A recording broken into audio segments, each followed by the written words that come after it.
We're back with another sizzling episode of Action GBX. This month we've got some breaking news on the GameCube, a sizzling first look at Golden Sun and Mario Advance 2, and reviews of Wario Land 4, Fortress and WWF Betrayal. Check out our top tip on Kuro and 2.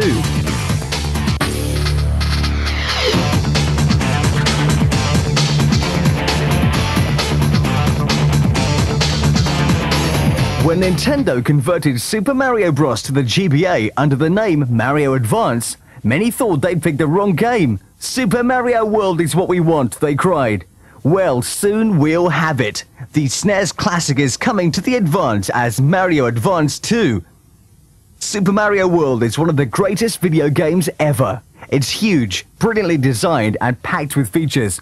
Watch out for Yoshi. You can climb on his back and ride him. No release date has been set for Mario Advance 2's UK release, but rest assured it'll be a big day in the history of the Game Boy Advance.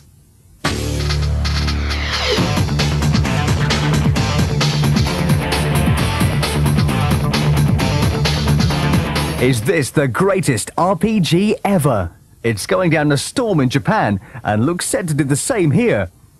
You and your companions must recover a stolen artifact to prevent the destruction of your world. Nothing original in the plot, but in a first for a console RPG, 2 players can take on a character each and explore the game separately or together.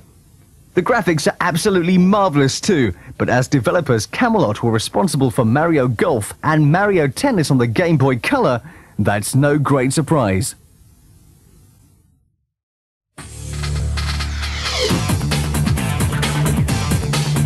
The Nintendo GameCube is already out in Japan and is coming to the UK in the new year. We all know certain GameCube games use the Advance as a hand controller for added playability, but are the games up to scratch? We went to the Nintendo Show 2001 to find out. Mario's lost in a ghost-filled mansion, and it's up to Luigi to find him. The graphics in Luigi's mansion are incredible, with dust blowing around as you vacuum, and superb lighting effects as you catch the ghosts in your torch beam. The controls are innovative too, using both of the analog sticks. It seems Luigi's starring debut is a real winner.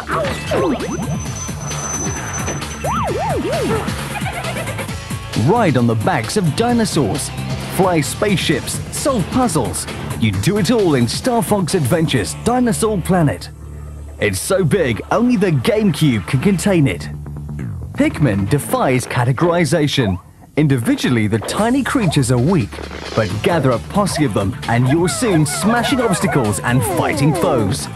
Wave Race Blue Storm looks incredible. The water effects are first rate and the jet skis a dream to control. To be honest, Super Smash Bros. Melee looks like a souped-up N64 game, and at present it doesn't play that well either. It's too much of a button basher with little in the way of tactics. Let's hope it improves before it's finished. This third-person action game sees you fighting evil throughout the ages. From ancient Rome to Napoleonic battlefields, you take on hordes of creatures using only the weapons of that time period. NBA Courtside 2002 isn't the strongest game in the Cube's lineup. It plays a mean game of basketball and the players move fluidly, but it isn't the quantum leap in sports sims we all expect. So there we have it. Most GameCube games are looking fantastic, and this is just the beginning. Look out for more news on the GameCube and how it links with the Advance in future episodes.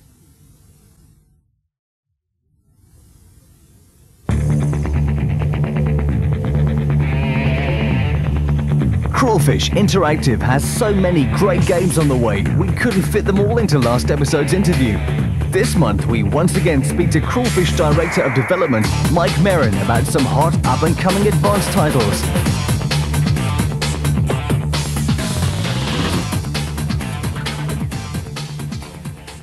The version we're actually converting is from the Dreamcast, which is the very latest incarnation of the Street Fighter series. It utilises everything that's in the Dreamcast version, the isms, X-ism, V-ism, all of the additional modes, the world mode, versus mode. To ensure that we could get the same game mechanics on a 4-button system, obviously the control method had to be changed slightly. light kicks, heavy kicks are kept true on the buttons. So you've got the A and B button for light kicks and the shoulder buttons for heavy kicks. To ensure that you could get medium kicks, this was utilised by doing A and either left or right on the D-pad. Obviously with an 8 megabyte cartridge, that's quite a lot less space than there is on a Dreamcast CD, and so we had to use an awful lot of compression on the system to make sure that we could fit all of the characters and backgrounds in there, as well as making sure we were selective about certain background animations. Although there's everything in there, certain things that you wouldn't notice necessarily on a small screen will have been removed.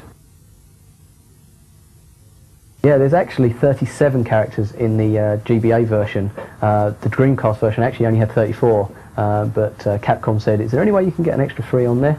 And we said, okay. So yeah, we really pushed it to the max. We've also ensuring that because there's 37 characters in the original Dreamcast version, every single character had their own background. And again, in the Game Boy Advance version, each character will have their own background, each will have animations, as well as parallax scrolling on each of those backgrounds as well.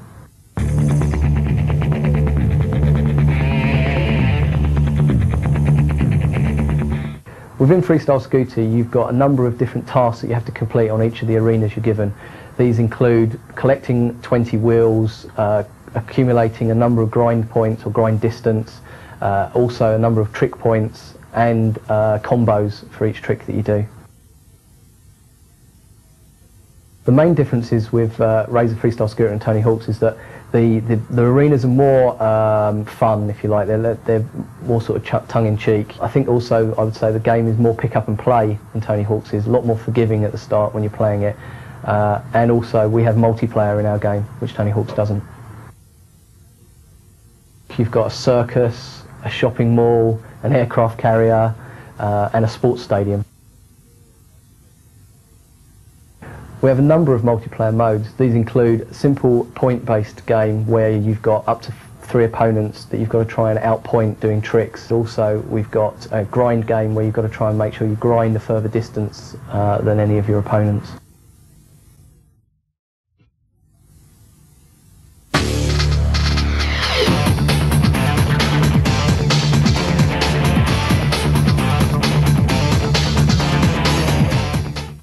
A giant golden pyramid has mysteriously appeared, so Wario dashes off to loot the place.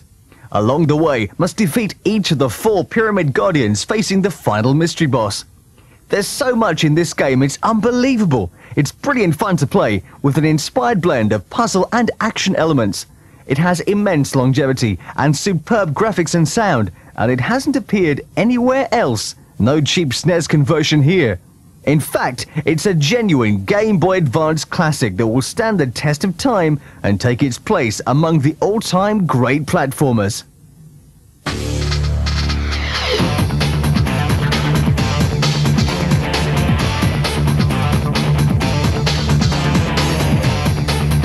You can't go far wrong with Tetris, or can you? Time and again, new variations on the classic game offer pointless additions to the formula, reducing the fun. Fortress sees you building protective walls with the falling blocks, earning bonus points and special weapons for completing block combinations. You then blast the hell out of your opponent's fort while he does the same to you. Although original, Fortress lacks depth. It's fun for a while, but each stage plays the same as the last, with only the graphics changing. It's a little more fun in the 2-player mode, but ultimately Fortress is a wasted opportunity.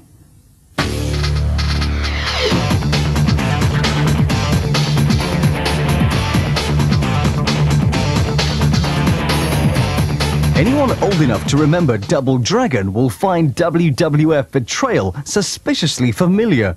The plot's almost identical. Rescue the girl, here Stephanie McMahon, from the evil kidnappers. The side-scrolling beat-em-up action's the same too, with fist and foot combat and the occasional weapon. Unfortunately, it's just as repetitive too. It's fun for a while, and WWF fans will love it. But for everyone else, it's unoriginal and ultimately stale. It's a simple tip, but a good one. Press select in the starting area, shorten your stick, making the game easier. Keep pressing it to shorten your stick even further. You can't set a record with a short stick, but it's great for practice. And remember, completing the challenge mode gives access to 5 new courses, and completing story mode with perfects on every puzzle opens yet more stages. That wraps it up for this month's Action GBX. Next month, we've a brace of Game Boy Advance games for you, as well as some sizzling previews and hopefully a great competition. Stay tuned and never miss an episode.